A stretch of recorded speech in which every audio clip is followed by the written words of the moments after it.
Yo, yo, yo, yo, yo, what's up, people? So it's Ryan Milkey back at it again. Check my watch, which isn't even on my wrist. It's Monday night, so that just means one thing. We're going to be doing some breakdowns. We are still on the train, on the way to Mordor. We're doing Rings of Power from the Lord of the Rings franchise, episode 5. And then we'll talk about episode 6 at the end. I haven't got a breakdown for that at the moment because these ones have been getting so much more detailed for me that I just didn't have the time to do it because I'm going to blame the soccer, the World Cup. You know, they pushed it from the summer to the winter, so schedules are all skew-if. But hey, England won, so we are England. Come on, boys, it's coming home. Let's do this. So right, episode 5 was a good one. It was a slow one, but it was good. And I've got loads of detailed stuff. I have a fantastic, wonderful slideshow as always for episode 5. But before we get to that, we have to bring on my one and only guest that I have throughout these breakdowns every single week, multiple times a week. Is becoming more family than friend. Headless Ned Stark. Like, what can I say about him? Last night, he helped helped a brother out. We were watching The Walking Dead, and I was struggling to find it because it was an American show, and it was hard. But hey, Headless helped me out, and we managed to watch it live. We watched it, we came back, and we were like, dude, I don't even know how we're going to talk about this. We'll probably be live about 25 minutes. Well, 2.5 hours, almost 3 hours later, a fantastic live stream in the pan, done. Walking Dead, done. Rest in peace. I'm sorry, but it was terrible, in my opinion. Headless Ned Stark was there. Headless Ned Stark was hosting. He's here tonight. Let's get this show on the road. Guys, please welcome Headless Ned Stark. What's up, everybody? Hey, how you doing, man? I'm doing great. Dude, last night was fantastic. It really was. It really was a great night. If people in the chat haven't checked it out and they haven't had a chance to go and see what we got up to last night, then definitely please go do. Headless's channel. Last night's great live, and loads of new people turned up. It was cool. Yeah, it was pretty cool to see some new people, and I never would have thought in my wildest dreams that we would have been on there for 2.5 hours talking about what we both thought was not a very good episode. But yeah, it was a lot of fun.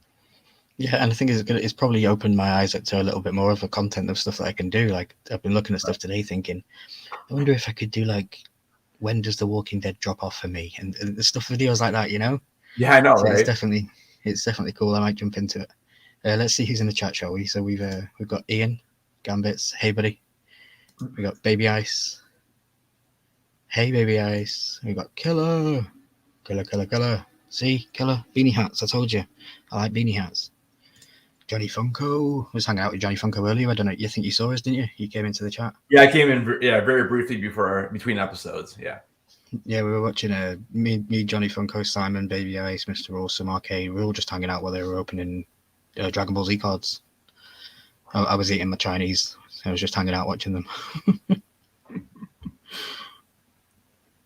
Killer says, I'm a work on a hat for you tonight. I told him I want a bright orange beanie hat, like the orange that's on the back of your chair there. Like, oh, dude, it's so good. It's red. Everything looks like orange on screen because they even when I put the lights. Yeah, well, is that red or orange? That's orange. Okay, because like even when I put the lights on red, to me they come out more like orange. And like you said, the back of the chair is actually pretty darn red, but it comes out orange. Well, it looks orange to me, yeah. Yeah. Well, Killer, I can't wait to see it. So yeah, share it with me, and we can share it out to the milkmaids, as I like to call you all, my collective following. You're my milkmaids. Yeah, the milkmaids. There you go. Umpty's just jumped in. Umpty Scratch, I want you to start helping me design a sticker. The milkmaids. Let's do this, shall we?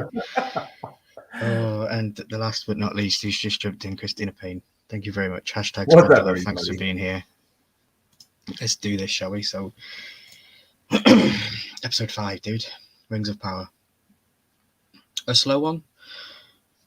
It was good though. I kind of enjoyed it. What did you think? I know you said last night that episode 4 was one of your favorites. Yeah, I really enjoyed episode 4. This one was definitely a little slower for me. I mean, it definitely it pushed the storyline forward. And when we get to 6, which we'll talk about in a little bit later, 6 was, I thought, pretty darn amazing, but it was very focused on one set of characters for the most part. This episode, it jumps back and forth, and we learn a little bit more, and like I said, it kind of just pushes it forward, the plot. And I mean, it was okay. It wasn't my favorite, but it was okay. It got me to watch number 6. So yeah, I'm glad that it did. I'm glad it didn't just turn you off and be like, yeah, this is just doing my head in. No. I think you're committed now, though. I think you'll even what happens, you'll finish it. Yeah, at this point, I got 2 left. So yeah, 2 left, and they're 2 pretty darn good ones in my opinion. Yeah, I really enjoyed 6. So, but again, we'll talk about that later. So, everybody in the chat as well, please feel free to ask questions throughout the live stream. Give your input on the episode as we're going through it. If you find something funny or anything, you have any questions. I know Umpty Scratch has seen the whole thing, so Umpty, if you want to divulge anything going forward, it's cool. Obviously, Headless hasn't seen 7 and 8 yet, but I have. So just try and keep some of that stuff to a low, if you are. But we would love all of you just to comment and interact with us tonight and just have a good time and relax. And yeah, let's do this, shall we? So first scene of the show, where Nori mentions that there is a peril on the route, and the stranger identifies himself as a peril, remembering what he did with the Fireflies, and Nori definitely assures him that he is good and that he's here to help. So we're still getting all the confusing storyline with the stranger. They're not kind of confirming who he is, and yeah, like I know that we said last week that it could be Gandalf, and we've been saying that for a couple of weeks, and I got a vibe of Radagast in this one, which was the one in the Hobbit movies that was on the sleigh with all the rabbits. Oh yeah. That thing was awesome. Yes, I got the vibes of Radagast from this episode, from the stranger. This dude, man, he is he is confusing the hell out of me. I keep going back and forth between is he a good guy or a bad guy. Like, I don't know. Like, there are some things he did in this episode. Like, he's obviously helping them out, but there's a couple parts. Like, I mean, he kind of shows off his powers a little bit, and like, I'm sure we'll get to it. When those little I don't know, what are they, like hogs or something, whatever those guys were. And he uses a little magic on those guys, and it just the way he reacted, it's like he seemed a little evil to me. I'm still kind of bouncing back and forth on this one. I'm liking that. Yeah, they definitely have been playing it well. They don't give us any direction really of where he's going. But then on the other, and then when you throw it on the other foot, we've got the other male character who is being ominous in the show, Halbrand. And for me, the stuff that they're throwing at Halbrand seems to only be going one way. But from when I watched these episodes, like Halbrand has to be Aragorn. Like I don't know how else. I don't know where else it would be. Okay. Or like you, like every time I see Halbrand, I just feel like that's Aragorn. It has to be. I don't know. I don't know how it can't be, or at least his father, or something weird like that. I don't know. Interesting. So the next slide, we have Harfoot's singing. This was quite a cool little song, and yeah, I put in capital letters, "Still bloody traveling." Like, I know. How long do you want to do this for? It's pretty crazy, right? At least we get a little scene here, though, that they actually explain the migration and why they're doing this. They kind of move within seasons. So at least it made a little more sense, because I was so lost at the end of episode, what was it, 3 or 4, whatever episode they weren't in 5, so they were in 4, yeah. Yeah, so episode 3 is when last time we saw these guys, and I was like, why are they moving? Like, for what reason? So at least they explained that a little bit, that they move with the seasons. So. So yeah, with some cool stories, and it was nice, happy, jolly time. It seems with them. I don't know. I keep getting Lost Boys vibes. Like Lost Boys? Boys. Yeah, like Peter Pan's Lost Boys, not Lost Boys the Vampires. I was like, wait a minute, we got vampires now? I see what you're saying, though. Yeah, no, I get it. Yeah. So we cut to a scene where this is a lot of dialogue on the screen here. I apologize, people. It's just when Milky starts typing, he doesn't stop. So we see the stranger looking up to the star, and as we see the meteor man look into the sky, we get the line in the song that not all who wonder or wonder are lost, which plays as a popular line from the poem about Aragorn. Since hearing the song, I was kind of torn on whether I like the reference, and it was just a cheap connection, and I actually grown to like it. Knowing that it was Bilbo who wrote the poem about Aragorn, it actually makes sense that the Harfoots would have borrowed some of the old adage passed down through the generations. Because I knew this, the song was very familiar to Aragorn's poem in the movies. We pan up to the sky from Meteor Man to show the moon, which will no doubt please fans of theories that the man in the moon from Frodo's song in the first film. This could be who they are referencing at, because obviously he came down as a meteorite and he's now looking up at the moon. So for the fans of that theory, it's like, Jingle Bells, and I translated this transitions to the stranger's crash site. And then we're here, we get the first glimpse of the people that I'm going to call the cultists. Okay, I think that they're likely people who are loyal to Sauron in some form or fashion and likely worshipped Morgoth before that. What do you think of these people? These were like, what the hell's going on? Yeah, I had no idea what this was about. I'm like, okay, I'll just keep watching, I guess. And then like we don't even see him again, which is weird. Like the whole, I don't think we see him again in the whole episode. I'm like, I kind of forgot about him until I saw this picture, and so I don't know. So you're saying you think they're followers of Sauron? Yeah, I think they're loyal to Sauron in the sense that they'll do his work and stuff, and they're of dark origins, I think. Okay. We're just going to fill in with the chat again. We got Hojo said that he's here just to watch for the spoilers. Nadia, good evening, Nadia. How you doing? Thank you for stopping in. I appreciate you. And Umpty says that he bet Amazon didn't have the budget to give them a real town, so they travel. I think they have the budget, but maybe they spent too much on the. Was it 600 million or 60 million an episode? What was 60, it? I guess, yeah. I think it was crazy. 60 million an episode, whereas House of the Dragon did the entire first season on only 58 million. Yeah, it's crazy. That was the entire season was 58 million. This has been 60 million per episode. That's crazy. Yeah, they probably did spend it on other parts. So we're going to come to the next scene, and the armoured one of these three people seemed to have an eye symbol on her neck piece, perhaps representing the Eye of Sauron, which we know from the books isn't a manifestation of any form of Sauron, but rather an emblem that stands for his unceasing vigilance and piercing gaze. So did you notice the eye on the? I mean, not at the time. Not when I'm watching it. No. Yeah. Okay. But I guess that's what I do these. Yeah, now it makes a lot more sense for me too, because now I see why you're saying that. Why you think they're followers of him. Mm-hmm. And then we get a close-up look of the shady-looking gal from the trailer, who is apparently called the Dweller, with the other two being the Aesthetic and the Nomad. A quick Google search told me that Aesthetic is a person who practices severe self-discipline and abstination, whatever that means. So abstination is like they starve themselves, or like they don't partake in certain stuff, I think. Yeah. So this was the Aesthetic. This was the lady with the Aesthetic lady. Just got a picture of it, just to show people. And then we cut to the next scene, which is Adar in the woods, bathing in the sunlight. And the orc comes to him, doesn't he? And he tells him the tunnels have been complete. You remember this? Yeah. So at first, I thought he was talking about the tunnels by the dwarf cave, because I didn't know where our tunnels he was talking about. But obviously, I figured it out, in episode 6, because I didn't really know what he was talking about at first. But again, I guess that's what they were built. I mean, well, when they were doing all the work when they captured Arendar, weren't they just chopping down the trees? Like, I guess I'm confused what they were actually. Is that what they were doing? They were building tunnels?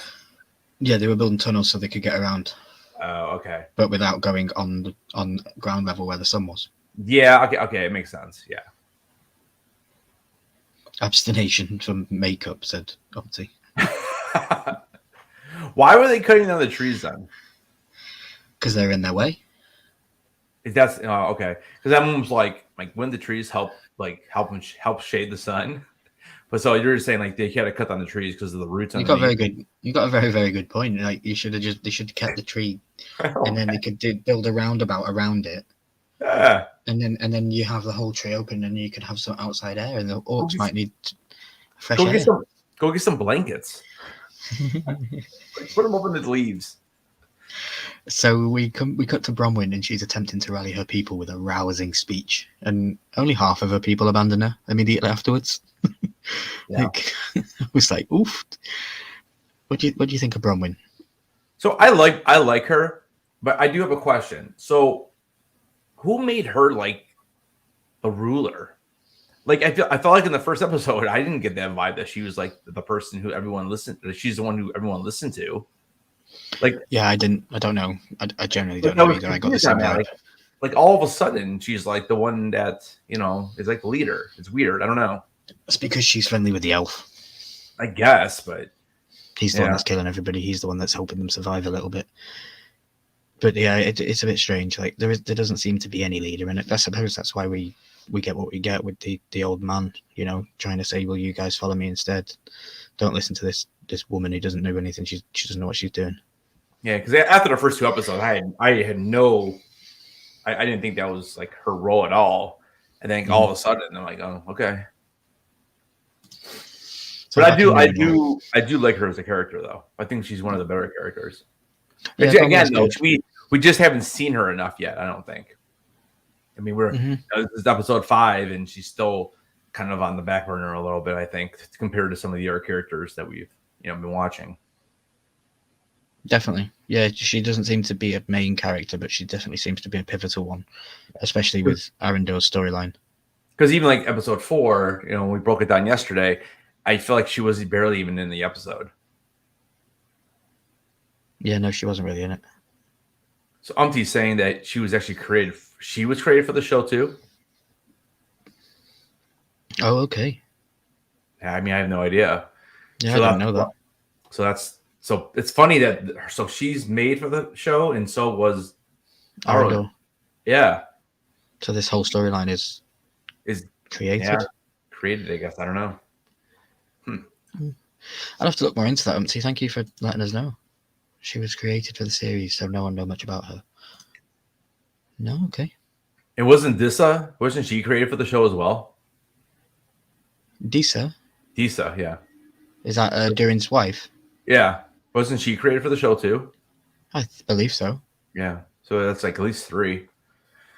I mean, it is what it is. That's fine. I mean, I'm not 100% sure though, because I think that she does do the singing. I think that's lore. I'm not sure. Yeah, I mean, I don't know for sure. Yeah. I remember watching the panel at San Diego Comic-Con because we went to this panel for the show, and I remember them saying something about this with this, and I thought they said that I thought they were talking about how some of the characters were created for the show, and like I knew Eridan or Eridor. Oh my god! One of these days, I'm gonna hit it right away. Arendelle was, and I thought they said this was too, but I don't know. Anyways, go ahead. No, it's just what we're here to talk about, because I didn't know. She hadn't came across to me that she was a made-up character. I don't remember from no books or anything like that. So, but there's so many different characters and all the names are crazy, so it's hard. But yeah, moving forward, back in Numenor, Isildur wants to be on an expedition to Middle Earth, and Elendil, his father, is like, nope. He's like, dude, make your bloody mind up. He says, while Isildur serving would make Elendil proud, he says Isildur has already made his choice, and he should stick by it. So yesterday, was I saying that Isildur was Aragorn? Was that what I was saying? No, I think you might have implied it once, but I think I said that it couldn't be because of lore already connected. Right. That Isildur is who he is in the Forward show. Because when I was thinking that when I was watching episodes 5 and 6 today, and I kept saying, I'm like, I don't think I said that on the live, but maybe I said it once. But yeah, I was definitely meant Halbrand. Yeah, Halbrand. You think Halbrand's Okay. going to be Aragorn? Oh yeah, because this guy. Oh, that's right. That's because we looked him up yesterday to see the older version. That's right. I remember now. Yeah. So Muriel mentions that Halbrand going with them to Middle Earth because they've been told that they've got some ships going with them, 500 ships or something, but we only see 3, which was a bit weird. I didn't understand where they got all these ships from. But Muriel mentions that Halbrand going with them to Middle Earth, and Halbrand is like, say what? we then find out that apparently Halbrand traded the info of Galadriel going to the King's Tower to Pharazôn in exchange for a guild crest in the previous episode. Hence why a couple of scenes before this we see him forging a sword, and it looks like he's pretty good at it. Yeah. Pretty sweet sword. Yeah, it's pretty cool. Yeah. We find out Numenor has committed 5 ships and 500 men to reclaim the Southlands, but Halbrand wants no part of it, taking off his necklace pouch and saying, "Find another head to crown." Like, this dude is just back and forth and back and forth. It's like, what's going on with him? So this pouch, what is supposed to be in this? Do we know yet? No. Okay. Because I'm like, what in the world is going on with this pouch? And then is he the one who comes back and takes it? Because I mean, he has it on his belt. So does he come back and take it again after he throws it on the ground or throws it on the table? I have a slide later on in this where he picks it up again. Okay, because you kind of see them walking away, and I'm like, so is it someone else who comes and swipes it? But then you see it later in the episode, so I'm like, well, it couldn't have been then. So okay. Yeah, and she says Isildur was definitely in the books. Yeah, that's correct. Isildur's a definite canon character. Bronwyn was the town healer, so I could see her having a bit of a lead. Oh yeah, it makes sense. Yeah. Appreciate your input, Umpty. That's what we do these for. We want to stay connected with the people watching as well, and have a good time watching them. So we appreciate it. And anyone else that's here too, feel free to ask questions or, divulge into the series. That's what we're here for. So this pouch, I think, more for me signifies the emblem on the crest, more so what's inside it. The emblem on the crest is connected to the Southlands, so it's kind of his connection to the Southlands. So yeah, I'm not sure what's in it. I've not actually thought of that in my own mind, like what's in that pouch. So I like that you've questioned that. Yeah, yeah. So, but you're saying the crust on it is probably the more important part. Well, as for what we know right now. Yeah, from what we know right now, as far as I'm aware, it's the crest that everybody is sees and is noted. Hojo, we appreciate you here too, my friend. You're always welcome. He says I'm absorbing. I love to hear that. Thank you, my friend. So we're going to cut forward to some next scenes again, because this show definitely does like to hop foot around with everybody. We're back to the Harfoots, and it's quite an ominous and scary time at the moment, and they're going through the woods, and I get the names mixed up. Nori said, the older sister on the left says to the one on the right, like, what made us come in here? What why did we do this? And we see here a statue on a fallen down statue on the floor. So I don't know where this could be, but it reminded me of, in the movies, we see a statue when Frodo and Sam are going through the woods, and it's a fallen Gondorian statue. So they could be in the same forest where the Ents and stuff are. That could be.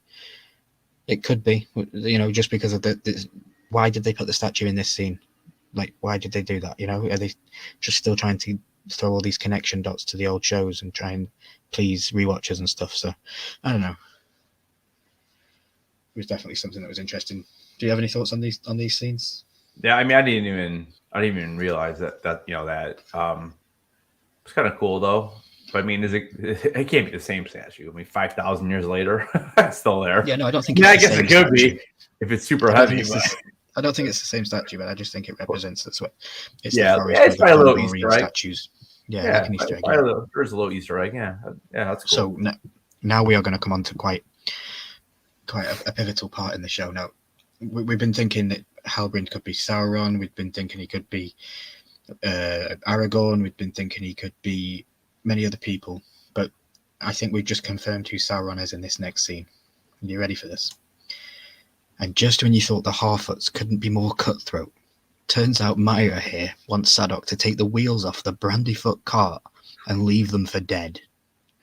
Like, yikes. I think we might have a new Sauron candidate. Yeah, that was so I'm joking, weird. Clearly, but like, why? Yeah, like why? She's Like, so cutthroat. yeah, it's like, but why though? Like, I didn't understand why. Why does she not like them? Like, what was the reasoning for this? I have no idea.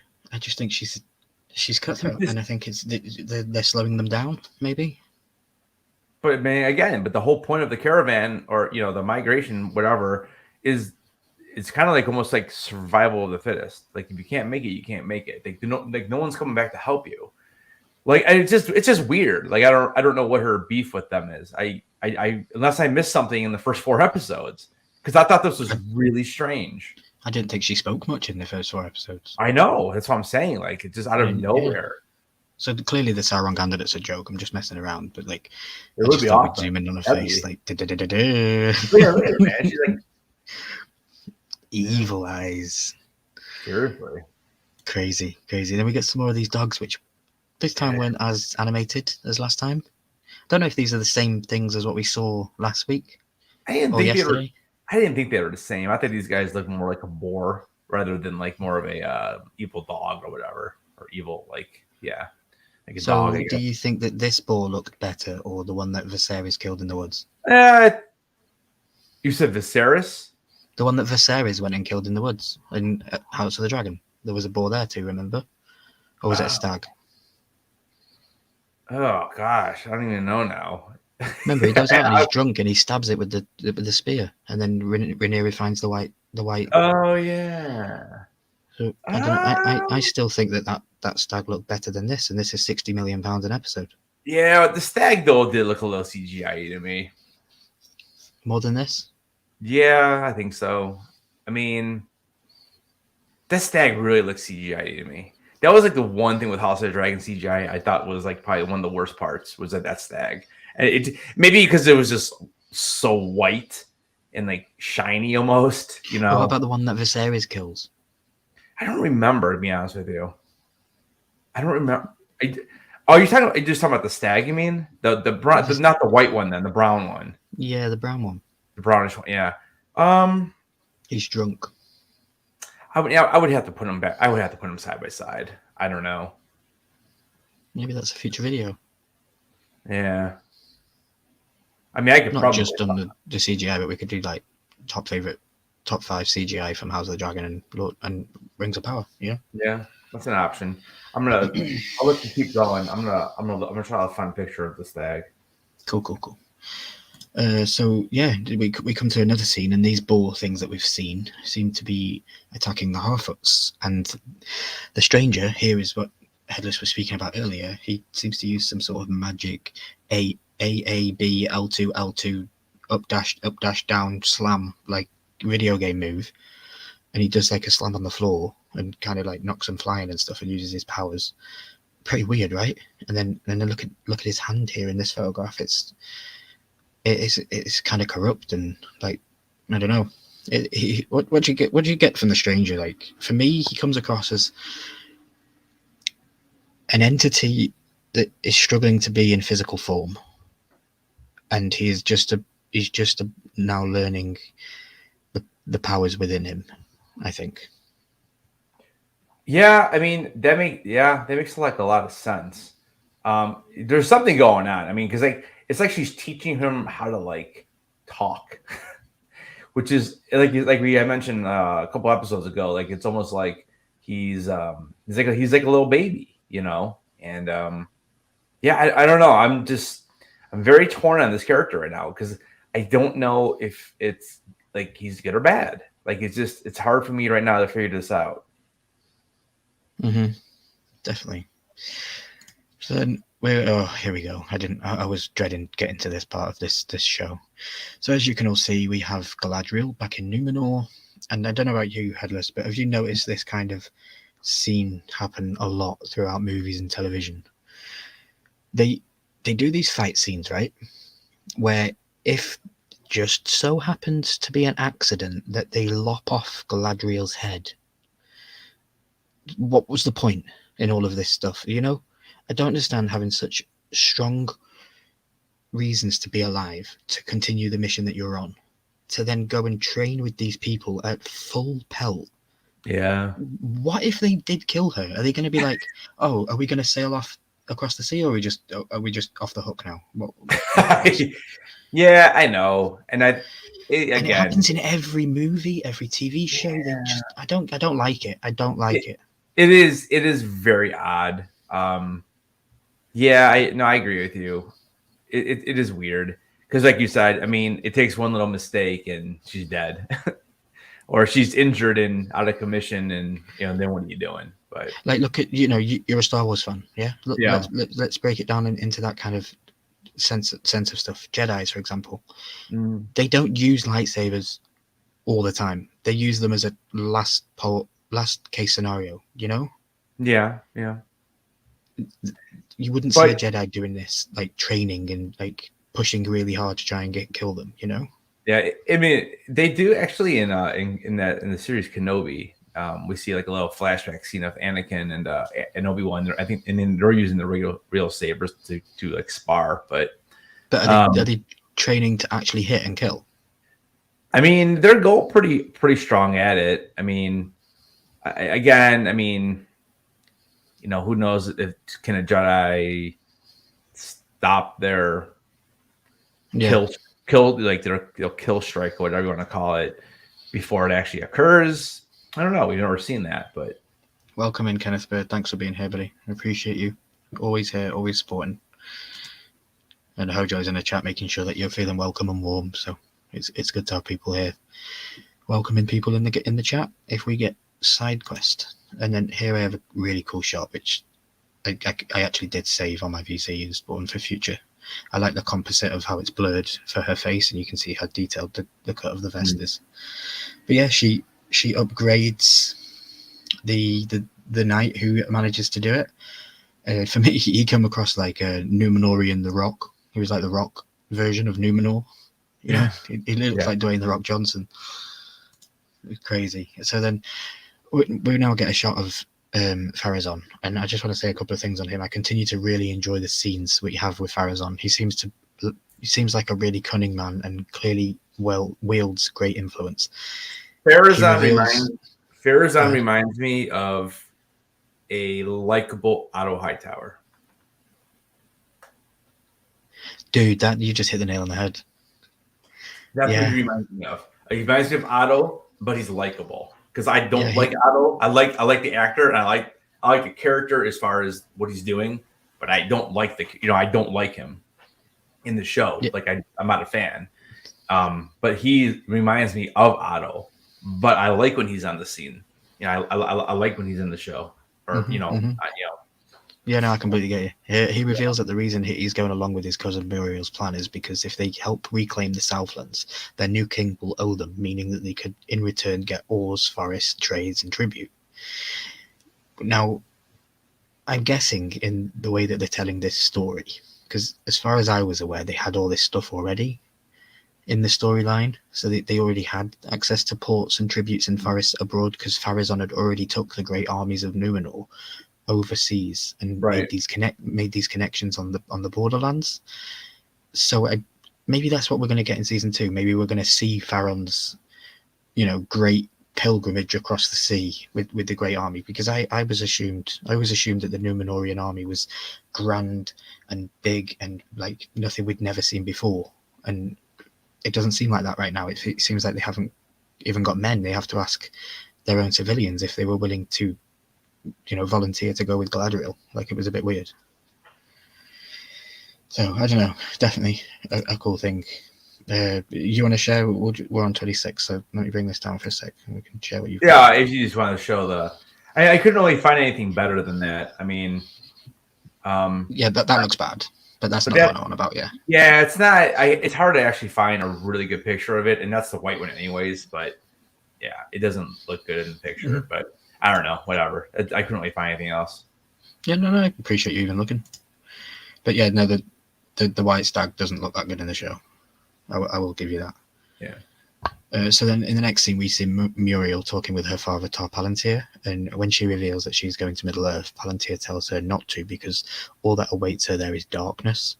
Now, this is significant because Palantir's very name means far-sighted, and in the books, his gift of foresight shows him that if the White Tree were to ever perish, the line of the kings of Numenor would end. So that was his vision.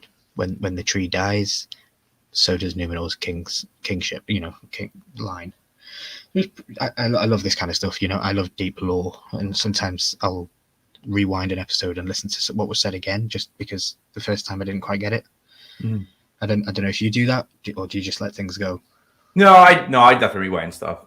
Like I rewound that pouch scene like 3 times because I was trying to figure out exactly who picked it up. Mm-hmm. Yeah, I like that you do that because I know a lot of people can just put it on and then just sit in the background and then, they watch it, but they don't actually watch it. You know what I mean? Yeah, we'll figure it out later. Yeah.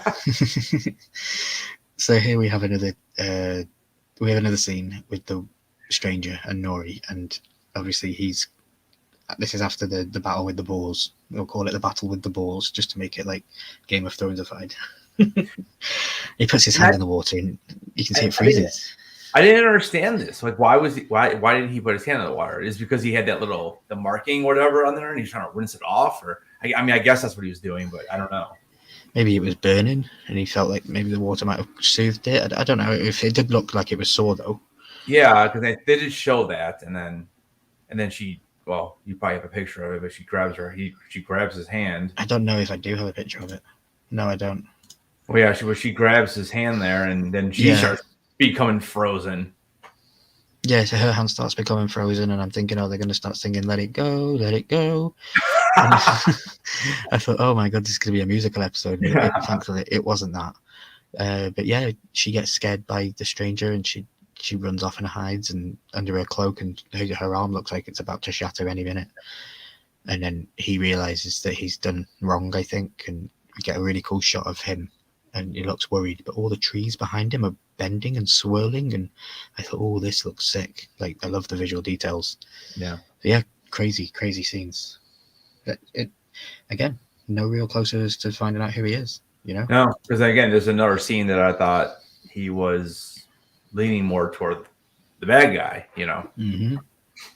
So here is another shot of a great episode. Like from this episode, I saved this as well for a background for my PC because it just looks sick. Yeah. So next we travel to London, where Durin the 4th or the 5th, Durin the 4th is at a banquet with Elrond, Gil-galad, and Celebrimbor. Gil-galad is the guy on the far right with the crown on his head. Celebrimbor is the ginger-haired, redhead holding the glass up, and obviously Elrond, we all know, is the elf on the far left. And then we've got Durin, the dwarf, the small dwarf on the end, who looks very much like Ryan Milky. As tensions go back and forth, Durin says that the material of the elven table that they are sat on is hallowed by the dwarves and reserved for the use in monuments of tombs and their honoured dead. Now, when he said this, I was like, dude, that's disrespectful. Mm-hmm. Even I fell for the trick, I must say. Even I fell for it. I didn't think we were going to go where we went with this. So, yeah, we then cut to King Gil-galad, and he's talking with Elrond, and he explains to him how Mithril, the discovery of Mithril underneath the dwarven caves of Khazad-dûm, has a significant connection to the elves, and they need it, because if they don't get it, then they're going to die, and they need to move. What do you think to that theory? Oh, I don't know. It's I have so many theories at this point. I don't know. I mean, I'm still trying to figure this part out a little bit with this guy. I don't know. I mean, what do you think? I always knew that Mithril was a part of the world when we get to Lord of the Rings and stuff like that. Yeah. I don't like that they're trying to connect it to, because I don't think it's canon that it is the Mithril will save them. I genuinely don't think that is canon. I mean, do they make any mention of that in the Lord of the Rings or anything like that? Like the way he was, he was explaining, like, so what are the elves going to do with it exactly? I guess I was going to. Do you remember if you remember in the first film, it's got like a bubble around it, hasn't it? Okay. The city, the Elven city, has like a glass bubble dome. Is that mithril? I believe that they make that from mithril, and that inside keeps them encapsulated, because on the outside of all that, all the forestry grows, but what's inside, it goes slower, like the immortal lives of the dwarves. Like, I was trying to figure out, like, are they making armor with this, or are they using it? Well, they do, because Frodo has a mithril chainmail. Okay. When he gets stabbed by the Morgul blade and it doesn't go through him and he doesn't die, is because he's wearing the mithril chain. It's just, I don't know, the way they're talking about it, it's like, I feel like they're going to do something more than that to save the race, and I was a little bit confused on that. I wasn't exactly sure why. Why is Or going to save your race? And I guess if you wear his armor, I guess that'll help, but I don't know. Unless there's a meeting. The Or has qualities that the elves desire, and the elves are greedy. Yeah, they are greedy. And they always have been. You know, they're advanced, they're immortal, and they're still greedy with it. So I don't know. Yeah, mithril. I don't like that they're connecting it to the complete existence of their existence. You know. Yeah. So the Lord of the Rings. The Rings of Power writes a totally new origin for mithril. Exactly. Yeah, it's pretty crazy.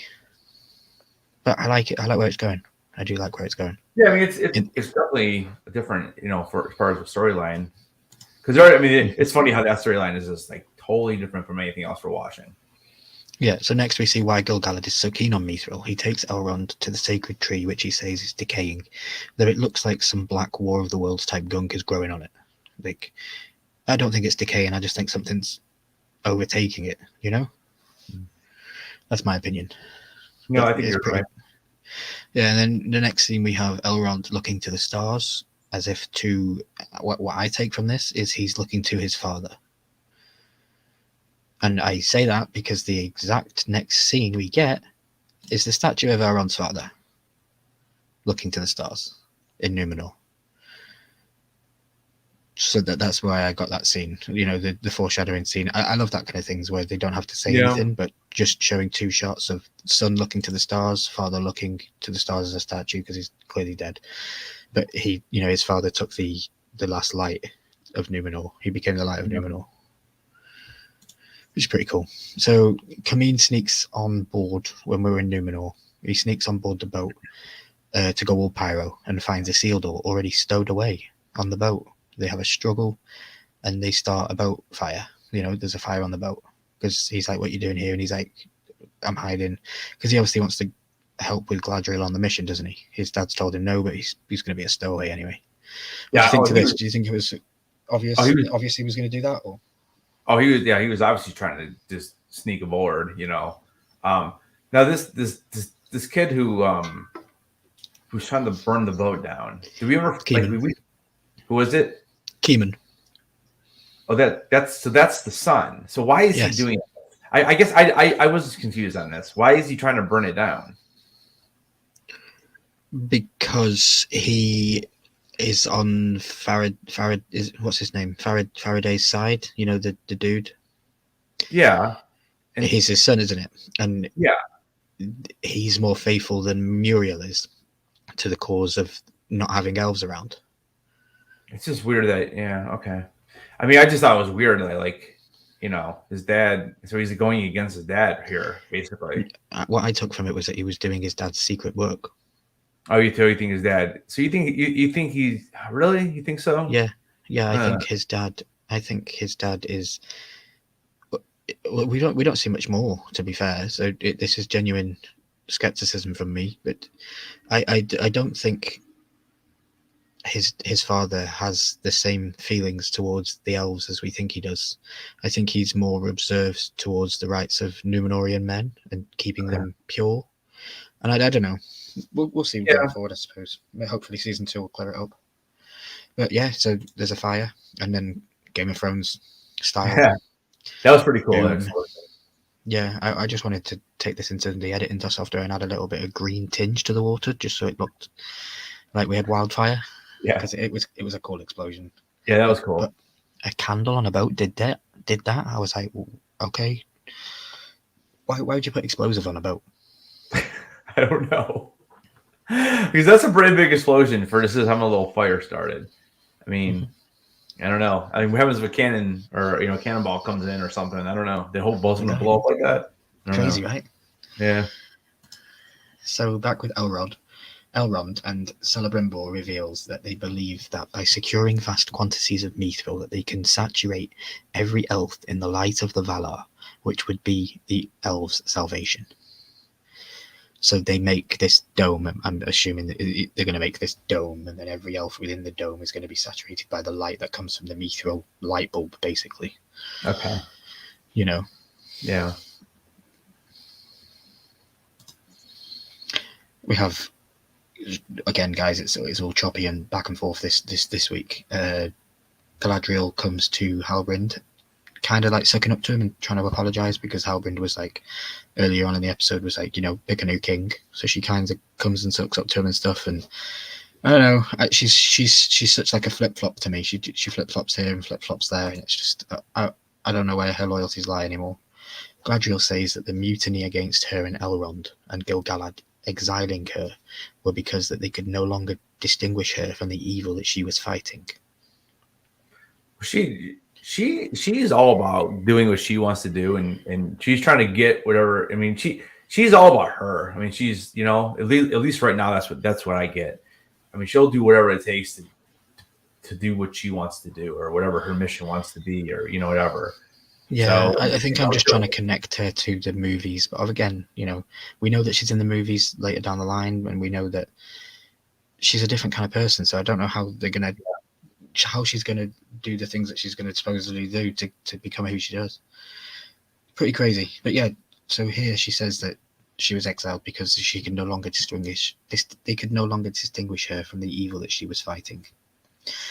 And then, strangely, Halbrand apologizes and says, "I'm sorry about her brother and all of it." Bit weird, like just out of nowhere. But then we're going to come back to Adar, and back with Adar, and he has this old man who was speaking to Theo in the previous episode, saying that you should follow Sauron and follow me, boy, because I'm a follower of Sauron and all this, and we've got the Black Mark together. He goes to Adar, and Adar thinks that this man thinks Adar is Sauron, and he proclaims that he is Sauron, and Adar's like, that's definitely not me. I'm not who that is. And he's like, I follow Sauron. You are Sauron. I follow you. And he goes, no, I'm not a Sauron. And he goes, okay, well, I'll follow you anyway. Yeah, I mean, yeah. I kind of want that dude to die right there. Actually, what's his name? Gilred or something like that. Gildred or Gildrad, something like that. Gildrad, yeah.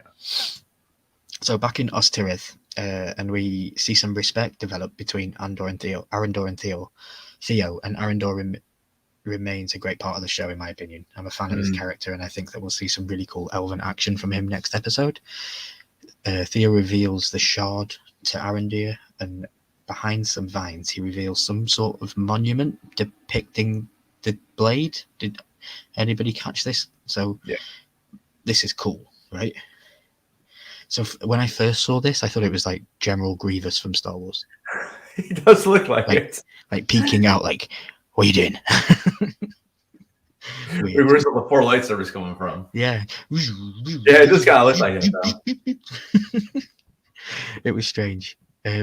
So, dude, you've got some sort of, I don't know, some sort of clearance for what you've been hoping for with this hilt. You see what's happening with it now? Yeah. Any idea what it's for? Well, I know who it's for now because I saw episode 6.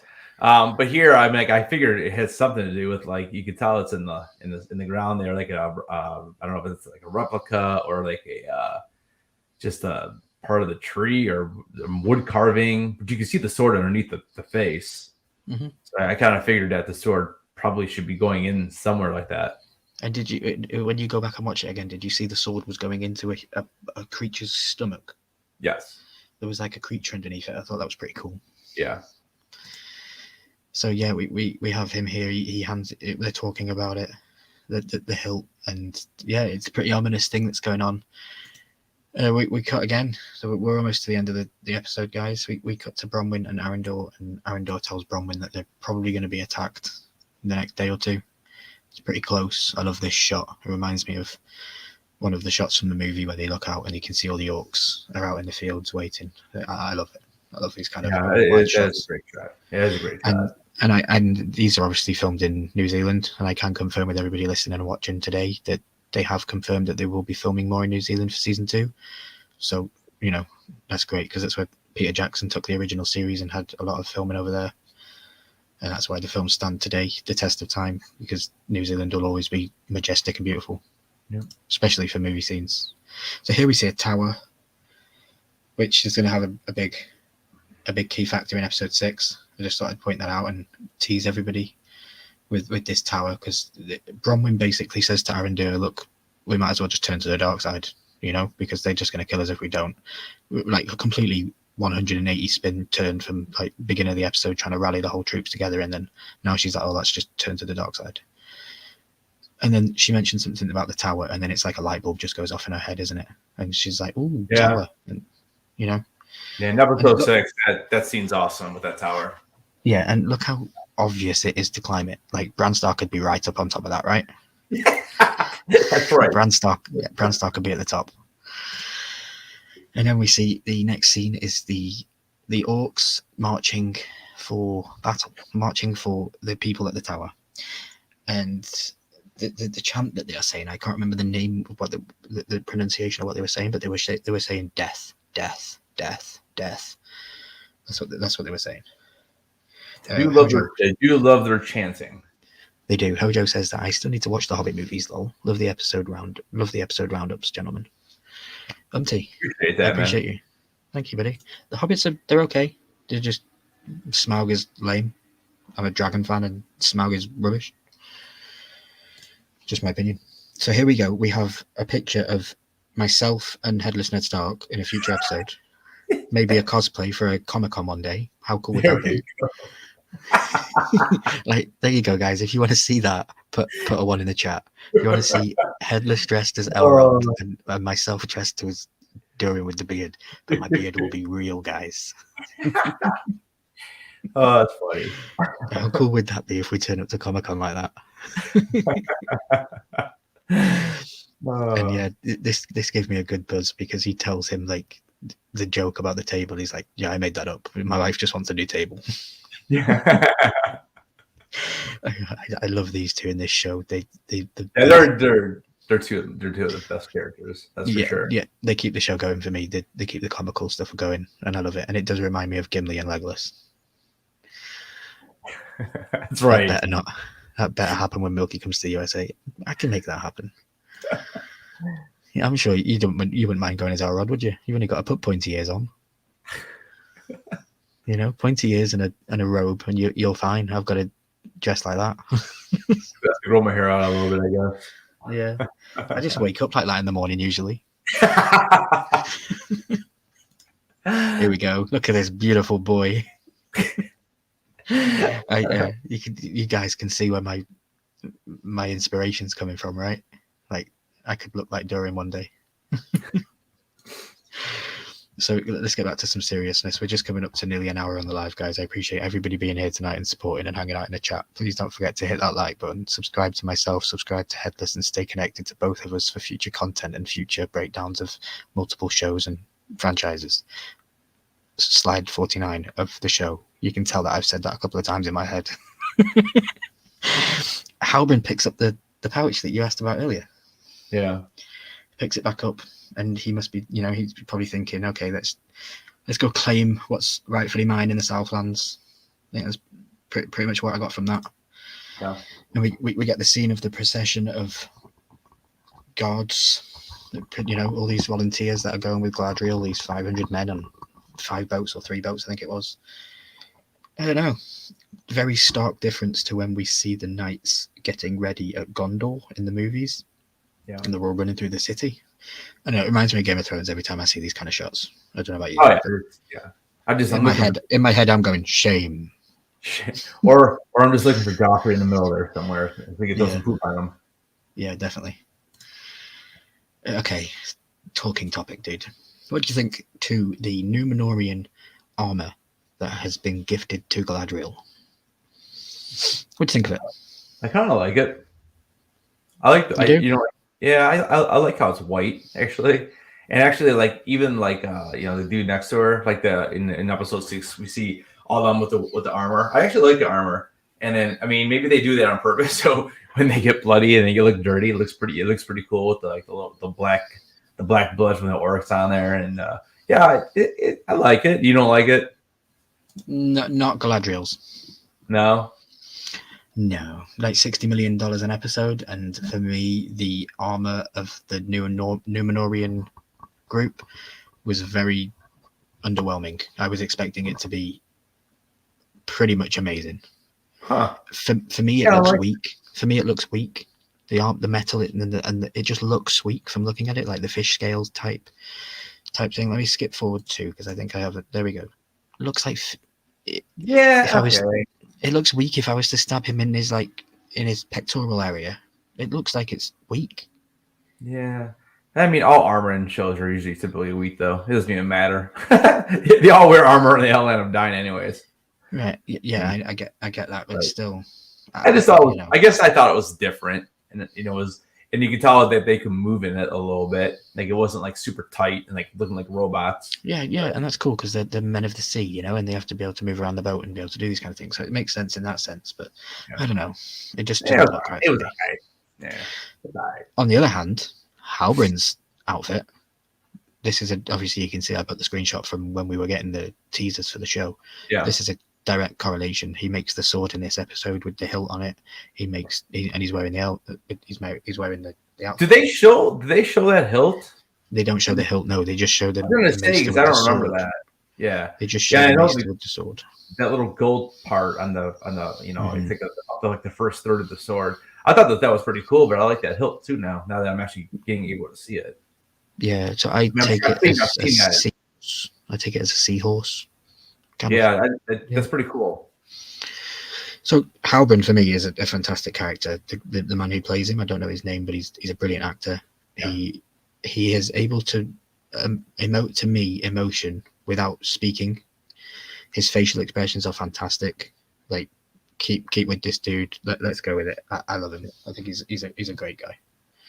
I think he right now is probably my favorite character, and he's also the most intriguing character. And then Durin for me is probably right behind him as far as my favorite character. Mm-hmm. And then we had this was the last shot I had, guys, because it pretty much fades to black here when they fade off in the sails. Yep, and then next team taking off. Yeah, and then we're pretty much done with that. So before we do a brief breakdown of episode 6 and just talk about a couple of things that happened in it, how would you rate this episode? I know that you said it was quite a slow one for you earlier. Yeah, it was definitely a little bit slower. I still enjoyed watching it though. The last episode for me it was probably my favorite episode.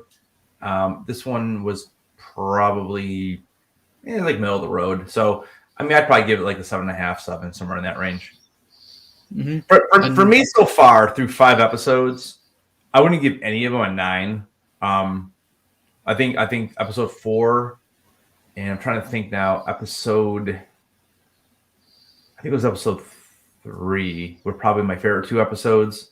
1 I thought was a little bit slow, a little goofy. I did like episode 2. So 2, 3, and 4 for me were probably like 8s, and 1 and 5 I would say are more like around the 7. So that's kind of where I'm sticking with that right now. Before we get to episode 6. And is that score off your initial watch, or is that taken into account like the breakdowns as well? Like, because you get especially on the breakdowns, sometimes the score can boost. I know it does for me sometimes. Yeah, I mean, I would say that's probably a combination of both. Okay. Yeah. Well, it's interesting. That's interesting. Right now, like right now, I don't absolutely love the show. I'm enjoying the show. I'm going to continue watching the show. It's season 2, season 3, and so forth. But for me, like it's like I know you said like you like it better than House of the Dragon. Like for me, it doesn't even compare to House of the Dragon. I finished it though, dude. Come back at me in 2 weeks and say you might not say the same thing. You might not. We are different people after all. But I just, for me, and I defended this question the other day, this statement the other day on another live. My life has been Game of Thrones since day one. I read the books before the show came out. You know, it's been Game of Thrones. It's been part of my life for a long time. So for me to divulge my brain into something completely new and have the sparks in my head of enjoying the entertaining stuff that I'm producing, it gave me a more visceral, entertained feeling in my own content than the House of the Dragon stuff did. You know, I don't know. That's why I say that statement that this is better for me, because this has made me work harder and this has made me think. Whereas House of the Dragon, it was already kind of stuff that was already kind of there. You know. I get it. I mean, I just know that like when the season's over. I mean, I've watched every episode twice. The only episodes, actually 5 and 6, I will end up not watching them twice. But the first 4 episodes I'll watch twice, and 7 and 8 I'll have to see how it works out. So I know 7's I'm next up with 7, so I'll probably watch that one twice for sure. And if 8 is really good, I'll watch it twice as well. But again, like as of right now, after watching the first 6 episodes, I don't know if I would go back and watch them all again. I believe that when you have all the knowledge in your head at the end of 8, you will want to go back to 1 to figure out how it wasn't instantly in your head. And that's fair. Yeah. I believe you might watch it back through one more time, because then you'll have the knowledge in your head. Yeah. Yeah, I mean, in the second time you watch anything, it's always going to be, it's always going to make more sense when you know where it's leading to. So, yeah, that makes a lot of sense, though. Yep. Yeah. Hey, Simon. Thanks for being in, buddy. We appreciate it. So yeah, dude, episode 6 again. I know I said previously that we were going to do episode 5 and 6, and as you just saw, it took me an hour to do episode 5. So it wasn't feasible. There wasn't enough hours in the day for me to do 6 as well and make it the way I would want to make it and be satisfied with it, because I don't want to produce poor content for you guys. Yeah. So we're just gonna talk about it for about 15 minutes and just break it down. So episode 6 for me is a better one again. For me, they just get better and better and better all the way to the end. And 6 stays with one story throughout the whole show. For the whole hour of the show, it's just one story. We don't jump to the Harfoots. We don't jump to Galadriel. We don't do any of this stuff. Well, we kind of get Galadriel a little bit, but a little bit, yeah. Yeah. So this episode reminded me a lot of like Game of Thrones season 4, episode 9, when they are fighting the wildlings at Castle Black, and we get a little storyline for some of your groups, like the first 10-15 minutes of that episode. And then it's all Castle Black the rest of the way. And that's exactly what this episode reminded me of. And for me, this was my favorite episode. And it's not because there is a lot of action. There is. But, and there's a couple cheesy parts I still thought. People being rescued at the very last second. But again, it's a TV show. That stuff's always going to happen in these type of shows.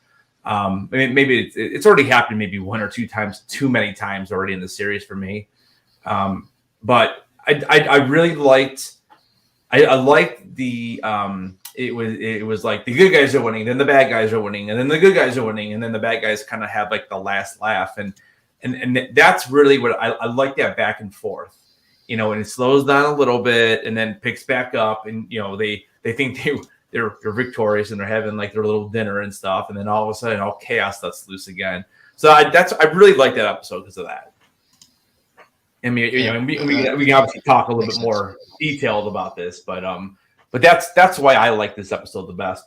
It's not necessarily that it was one storyline on focus, because I do like I've said this in several lives where that's why I like Game of Thrones, because you have the different characters and they do bounce back and forth. The one thing with this show right now is that it's all over the place. Like you get a little like 2-minute scene here, and then all of a sudden, like 40 minutes later, you get another 3 minutes, and you're kind of like, wait a minute, what just happened now? Because it's been like 40 minutes since I've even seen these characters. Whereas Game of Thrones, sometimes it seemed like each little section was like 5 to 7, 8 minutes, and then that was kind of them for that episode, and then we went somewhere else, and we didn't really catch up with them again to even the next episode. And that's more probably early Game of Thrones than it was later Game of Thrones. But yeah, anyways, so that's kind of like why I did like this episode though, because of the nice straight storyline. We kind of like are finally seeing some of these characters we haven't seen. For example, Bronwyn, we finally get to see her do something, and she's actually has a few minutes in the scenes. You know, like she's just kind of been like 30 seconds here, boom, gone. You don't see her again for a while, and then she doesn't really do anything here. And you know what I'm saying? Yeah, no, I completely agree.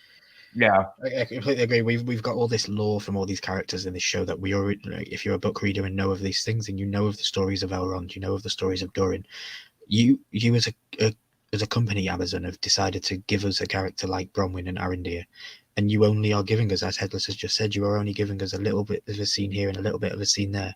You made this character up for this show, so give us more of the character that you want us to see, that you created for this story, because that's what we're here for. You know, I'm enjoying the story with Arondir and Bronwyn. I'm intrigued with it. This episode for me was fantastic. It was, you know, it does have elements of action all the way through it.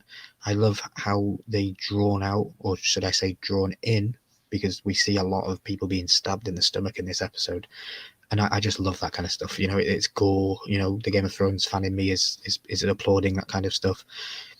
I don't know if it fits Tolkien's world, if Tolkien would have been okay with it, but hey, he isn't here, and it's just his works that are being adapted. So, you know, times are changing and things like that, and it makes sense for 21st century television and people's likes and dislikes and stuff like that. I liked it personally, and you know, there's probably going to be somebody out there that'll counter to my opinion, which is why we're human beings. But yeah, this episode primarily was a fast-paced one. It was really good. Like we spoke earlier in the breakdown of episode 5, how the tower was a big thing. You know, we spoke how the army was walking to them. They said they'd be attacked in the next day. Yep. Well, the army gets there, guys, and you know, they have this epiphany. The light bulb comes on, and they booby trap this tower. And I'm like, this is pretty cool how they're going to do this. You know, they booby trap this tower, and it falls, and it crushes them all. Well, we think it crushes them all, but what we find out is that it crushes the one guy. yeah. And it crushed their own people as well. And they crushed their own people because what the orcs had done is they had sent their own people that had decided to go with the orcs when they were given the choice. They sent them first, so the first line of defense was their own kid that they killed, and it was a big like reveal. And I was like, damn it, like they've just killed their own people. You know, it was like, oh crap. And Adar's still alive, and all this is still going on. It was pretty crazy. And then they open it, don't they? Don't they put the sword in this episode? Yep. At the end, the sword goes in at the end, and they open up, and like, how cool was that? Like, oh yeah, and then all the water, Indiana Jones style, how one little key can make rocks and forests move. It's like, how does that work? I can't even open my door with a key. I've got to kick it down at the bottom and nudge it just to get in. It's crazy, but it was such a cool thing. And were you happy with the payoff? Is purely what I want. Oh yeah. Like I said, I mean, I like how they kind of, you know, I'm still starting to figure out who this Adar is, and you know, at this point, I don't think he's anybody that we've already known about. I mean, I could be 100% wrong on that, but I don't think he is. I think I said yesterday, I think he is probably more like a follower of Sauron, and you know, I don't think he's anyone more than that. But he's a very interesting character. We got to see him talk a little bit, and he doesn't care, because when he gets you know, when he busts into the cabin or the house, or whatever you want to call it, you know, and Arendar, what doesn't want to tell him where the hilt is, because that's basically what he's looking for, is the hilt. And he's just like, okay, and they just basically just start killing people. And then obviously they after like 4 or 5 kills, then they go to Bronwyn, and I don't know if he would have said, I don't know if he would have saved her, because I think he didn't want to give it to him. And basically what ends up happening is that Theo says stop, because that's his mother, and he ends up giving him the hilt. And the little twist at the end, then when they think they got the hilt back, was awesome. Yeah, I missed it the first time. I missed it. Like, how they switched it or whatever. Yeah, I missed how they switched it the first time because I was watching and he was on the boat and he unwrapped it and it was I was like, huh? I had to go back and check. I was like, how did I miss that? Yeah, that was pretty cool. Yeah, I really enjoyed it. And then we get the cool where they open. I am right in they do that in this episode, right? The water rush. Yeah, the water rushes through. That's at the end. Yeah. Yeah, the water rushes through from behind the mountains and goes in all the tunnels that all the orcs have built, and it gets to Mount Doom, and Mount Doom goes boom and erupts. And if you're a Lord of the Rings fan and you know anything about Mount Doom erupting, that causes one thing. That causes Mordor, the land of ash and molten lava. So it's going to be cool. Like, I cannot wait for the next episode to break it down. It's going to be a good one. We're going to be on Headless's channel. Anything else that you want to say about this episode? Like, no, I thought it was a fun episode. I did find it interesting that that's now like 2 out of the last 3 episodes. Though we get nothing with the stranger. We get nothing with the what is it, the Half-Foots? Am I saying that right? Half-Foots. We get nothing with them, so it's kind of interesting. And that whole plot line is a little bit strange for me, anyways. I feel like they're just in the show to meet the stranger, who's going to end up being, either probably Gandalf or Saruman or whoever. But for right now, like that Half-Foot plot is weird. It's just a little strange. And what I was wondering too is will we see hobbits in this, or are they not, or are these like the hobbits of 5,000 years ago? Yeah, they're descendants of hobbits. So the we hobbits probably won't. Half-Foot. Yeah. Okay, so we probably won't even get the hobbits at this, in this show. That's just Yeah, I don't think we'll get them. Yeah. Till way down the line, we might get Bilbo as we might get a young Bilbo right at the end. I'm not 100% sure. Yeah, but I mean, you're talking thousands of years then, because hobbits don't. Bilbo's 111 years old in the first Lord of the Rings, because it's Bilbo. He goes, it's my 111th birthday. So everyone lives a long time then, huh? All right. Well, I did some Google search yesterday, and Isildur was 283 years old when he died. Who is it? Isildur. When we were talking about this book, he was 230 years old, because they have a longer lifespan to men. It's like 3 times longer. Like 80 years is the given number for a normal human, and then 3 times longer goes to like 200 and something years. Because like Aragorn was like 200 and something years when he died. He was king for like 103 years. But we're 5,000 years before. I know. Like that was at the start. I don't know how far we are down this line now, because they do jump a lot. Like at the start, Galadriel's a little child. That was 5,000 years. Yeah, but still, I mean, now she's a grown woman. Okay. And she's an elf. She's an elf, so you've got to remember that she's aged a lot more than you would think a human would to get from child to adult. It might take us 40 years to do that, or 15 years. For an elf, it could be 300 years, and it only shows as 15 because she's immortal. But let's say, so how many years do you think we are in? Like how close do you think we are right now then? For like the Hobbit. Like maybe we could do a Google search on the year that Mount Doom exploded. Okay. Because I'm just trying to figure out the time right now. Like when we looked it up, but see, even when we looked it up, didn't they say it was? Well, they said it was like 30. I can't remember what it said now. It was like 3,400 years before the Hobbit, even. So the Hobbit is 1,500 years before Lord of the Rings. So how could Isildur be like how is he only 253 when he dies? Like that, I don't understand it. For this far away. Yeah, no, I don't understand it either. Because when he, it is a flashback though. In Fellowship, you said it is. Yeah, it's a flashback. Okay, well, but then that couldn't be Aragorn then. You're saying Aragorn was how old? Aragorn was like 200 and something too. So it was also in his 200s. So Halbrand can't be him then. It wouldn't make any sense. if we're going with ages. I mean, I already know who Halbrand is, and I haven't wanted to yeah. distinguish your theories. I've left you to run with your theories, so that's why I've not said anything. I mean, now that I'm saying it, it doesn't really make sense. Here's the other thing too. Here's the one thing I've been curious about with this show. Are we?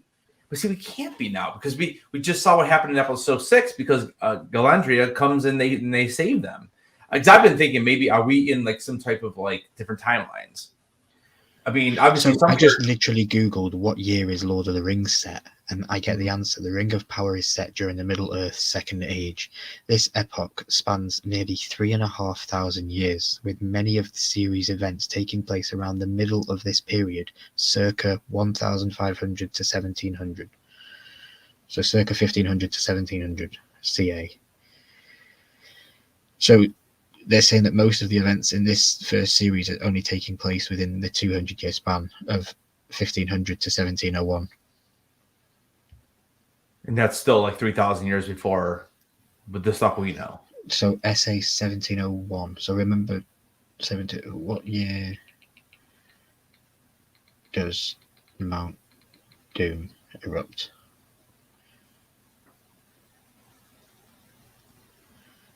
So in 3,429, Mount Doom erupted, signifying Sauron's attack on Gondor. It doesn't help. 3,429. Explain the timeline, because I mean, my gosh. SA 3429 is when Mount Doom erupted, and then in SA 1500 to 1700 is when the Rings of Power Second Age started. So you're saying we've gone 1,500 years from the start of the show to now? From Mount Doom just erupted. So at the point of the show now, we should technically be in the year 3000 something, Yeah. Which means we're about halfway to the Hobbit then already. But like in episode 1, well, you're saying when she was born, when she was a little kid.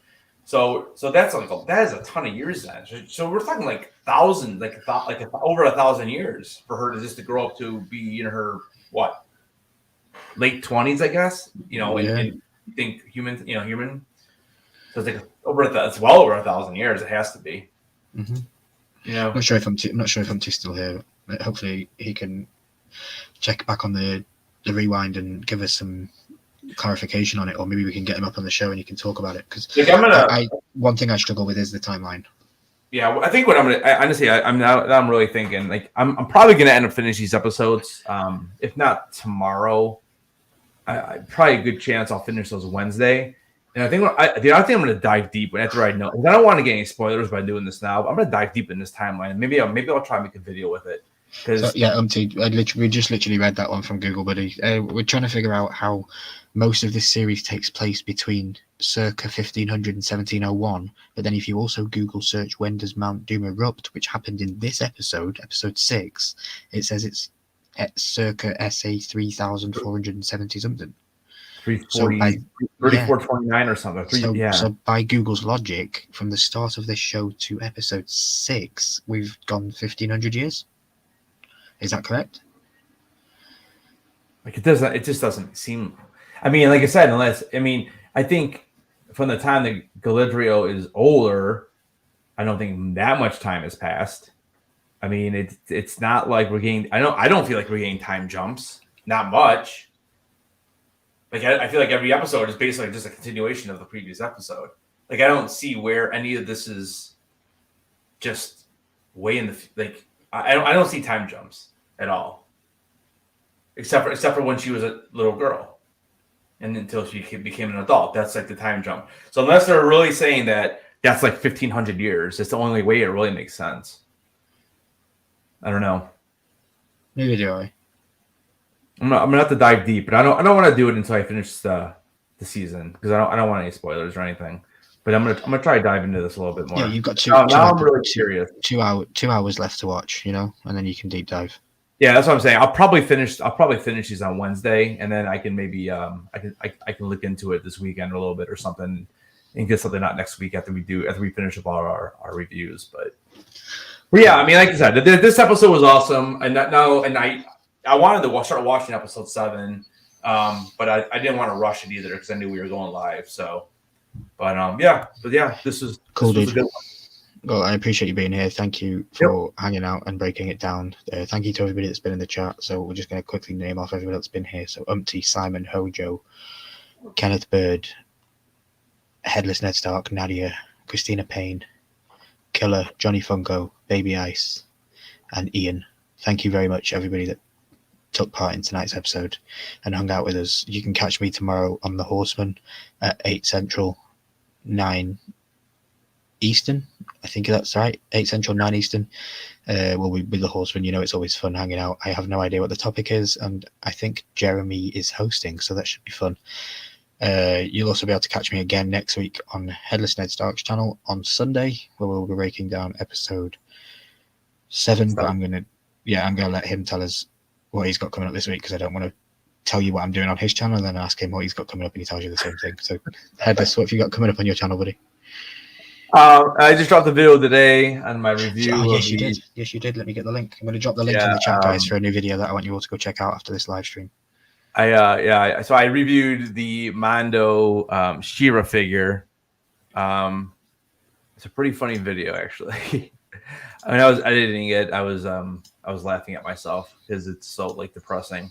But anyways, so I dropped that. I will. I am going to be dropping a House of the Dragon video this week. I'm just not sure what day yet. I think the plan right now is to drop it either Wednesday, or I'll probably wait till Friday, and then then I'll be live again on Sunday with Ryan, and then we'll be live again here breaking down episode 8 on your channel. So there's only 3 people watching this stream now, and I think I might be one of them. But I am going to put out there, if you go to the video that I've just linked in the chat and go and hashtag ROP, so Rings of Power, just hashtag ROP. When we have finished doing our breakdown for Rings of Power, I will do a giveaway, and I will give somebody 1 month of Amazon Prime so they can go and watch Rings of Power and go and watch it and see what they think of it.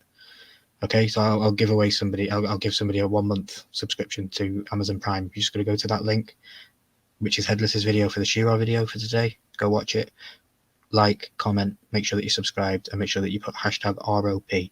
It's literally only for the people that are here tonight in this stream. So if you've commented on this stream, you're eligible to enter. If you haven't commented on this stream, unfortunately, you're not eligible to enter. That's fair, right? Because anyone could watch it after the fact and then go and enter, and I don't think that's fair because they weren't here when it was live. Yeah, it's just for the people that were here when we were live. So yeah, everyone that's already commented, I already have Prime. Well, then you'll get another month, or I'll give you a gift card for Amazon. I'll figure it out. But primarily, I want to give somebody Prime. You know, nice thing to do for a month. There's other stuff on there too.